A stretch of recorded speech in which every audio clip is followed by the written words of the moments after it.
Did Aaron upload his trash video? I'm suddenly running to trash. Aaron, it is 8 p.m. and your video is not up. I am gonna kick your ass. What the fuck? I'll get his video up. I'll make sure his video gets up. I am the trash mother. What the fuck is up, trash? How are you guys doing? I hope you're doing great. I still can't find my voice anywhere. It is still lost. Also, I'm sick.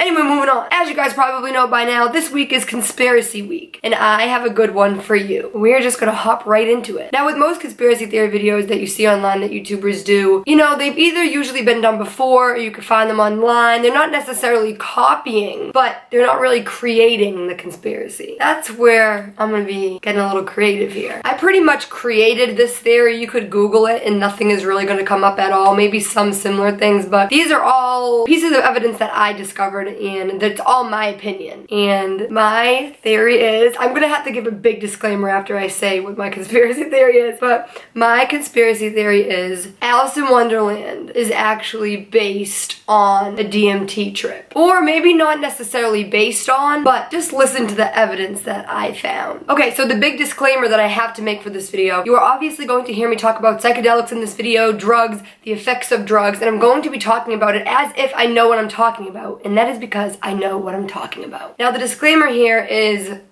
I know how the internet works, and the last thing I want is for me to make a video about the effects of drugs, and now all of a sudden I'm some big druggie online. Because if she knows what she's talking about, she must do it. Blah, blah, blah, blah, blah. It's all bullshit. Let me explain something to you. I'm a psych major. Well, I'm not a psych major, actually. I graduated college and I have my psych degree. I was a psych major, and I took a lot of drug-focused classes. I had a 500 level psych seminar, which is like the highest you could go. It was a biopsych, and it was based on illegal drug use and how it affects the brain. And we all had to pick a drug, and we had to do this big paper on it, and I wanted to further my research with it so much, and I picked DMT, dimethyltryptamine. This drug is just, it's very interesting to learn about if you're interested in the psych mind, specifically the unconscious archetypes. Like, it's very intriguing to me as someone who's very interested in psych. You know, while I'm talking about the effects of these drugs, I don't want to come off as if I'm some huge psychedelic drug user when I'm not. Like, I just know what I'm talking about, so trust in me to know what I'm talking about, but don't just assume things that are probably not true at all. Okay, I just wanted to clear that little bit up that I have taken classes on this, I've learned about it, I've done papers, research. I want to do a video, oh my god, for the simple reason that I'm explaining right now. It's the reason why I haven't done this on my main channel. I have a theory about DMT, and it's not a conspiracy theory, it's an actual theory of what I think is happening in the brain during a DMT trip. And I really want to make a video on it, but again, I don't want people to just put pieces together and think that I'm some huge psychedelic druggie when I'm not. I'm just really interested in psychology and like the way drugs affect your brain. And just so you know, my professor was a neuropsychologist, and she told our class that 80% of neuropsychologists try illegal drugs in like lab settings and clinical settings to learn.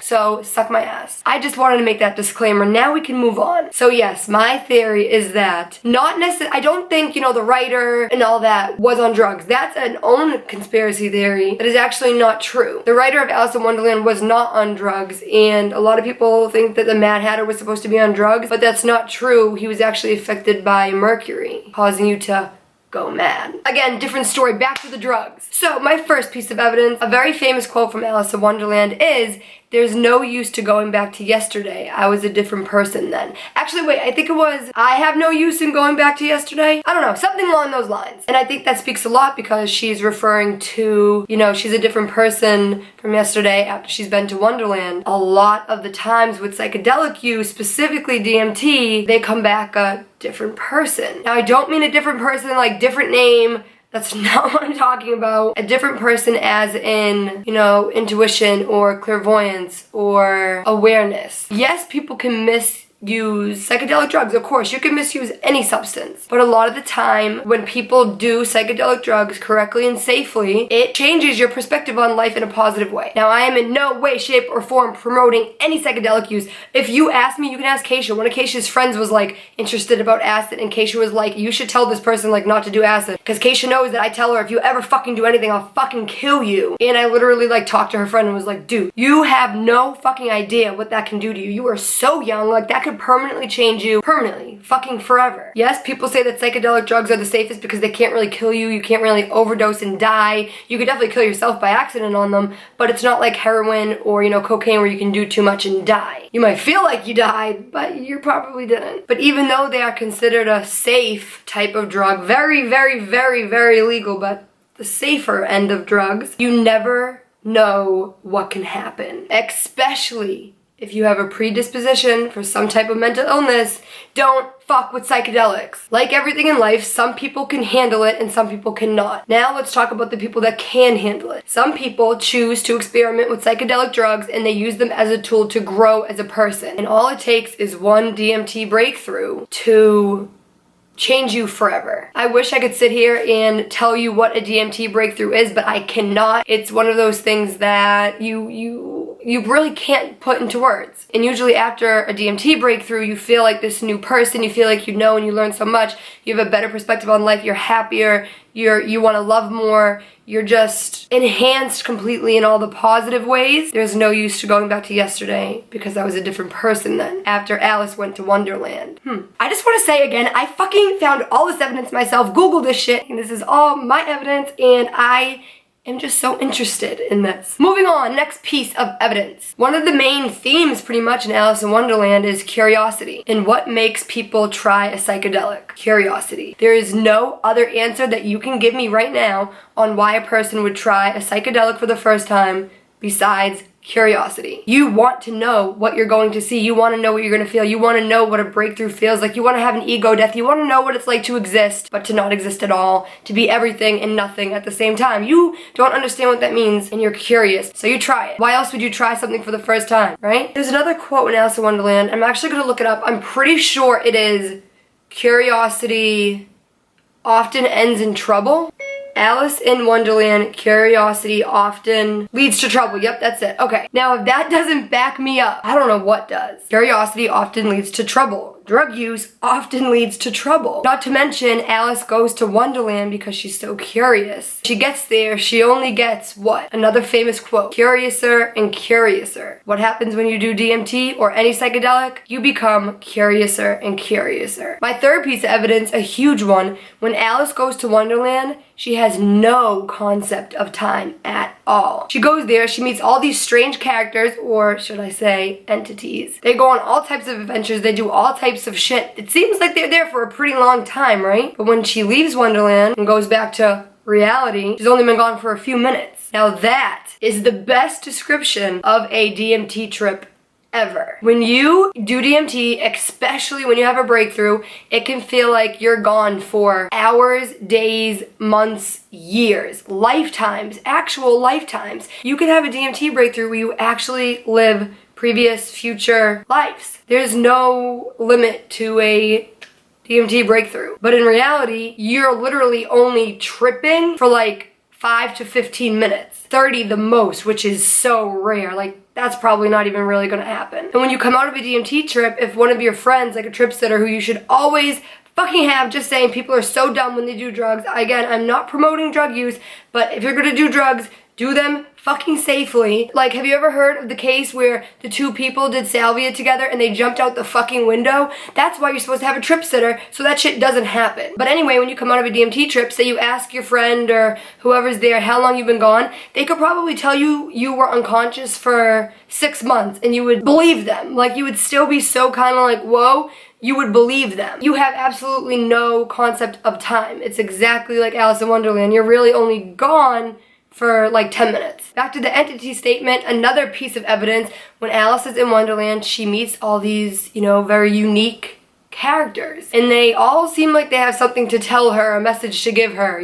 There's a reason why they're all there. And that is exactly what happens in a DMT breakthrough. Well, not always 100%, I shouldn't say that. If you come across an entity during, a DMT trip, most likely they're gonna communicate with you in some way, shape, or form, probably not through language, some type of message that they want you to know or feel like you need to know. Now, what is actually happening in this DMT breakthrough? My theory is that, this is just for a different video. Let me know if you guys want me to make a video on my main channel. I actually have a theory of what's happening in the brain. Summed up super quick, and I would give more details obviously in my video. I think when a person does DMT, it's shutting down their unconscious completely, causing an ego death, and for some, I can't really explain it. Somehow the drug is pulling from your unconscious, and that's why I think during DMT trips you see a lot of like jesters, clowns, godlike figures, because they're all part of the archetypes according to Carl Jung, and I have a whole theory on it, but again, that's for a different video. So yeah, that's what I'm saying. During a DMT trip, you come across these entities that have a message for you, very similar to Alice coming across these very unique characters. And another piece of evidence,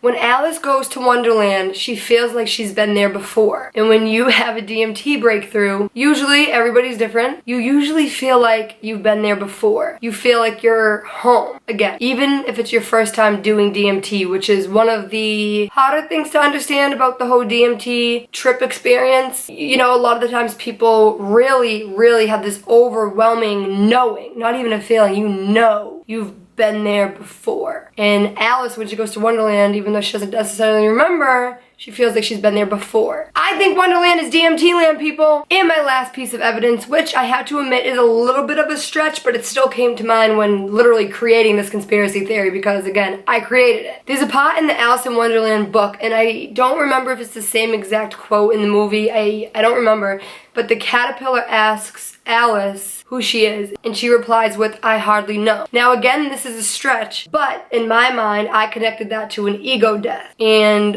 an ego death is what occurs during a DMT breakthrough. So like, let me try to explain this. So you have you as in your body, you know, your arms, your nose, your hair, your heart, your brain, but then you have your ego. Now your ego is, you know, directly tied in with your conscious. It's how you know who you are, it's how you know everything, it's how you think. It's what separates you from a sim. You know, in a Sims game, I also want to make a video on the simulation hypothesis. In a Sims game, these characters are doing all these things, you know, but they're not real, right? But what makes them not real? Because they don't have a conscious. But with some psychedelics, even a really high dose of acid could do this. It shuts down your conscience, which is what I believe is causing an ego death. So like, imagine existing without a conscience. Like, how do I explain this? This is really hard to put into words. So like, existing but not even being aware of the fact that you're a human. Like, forget about your name, your family, your worries, your anxiety, your depression.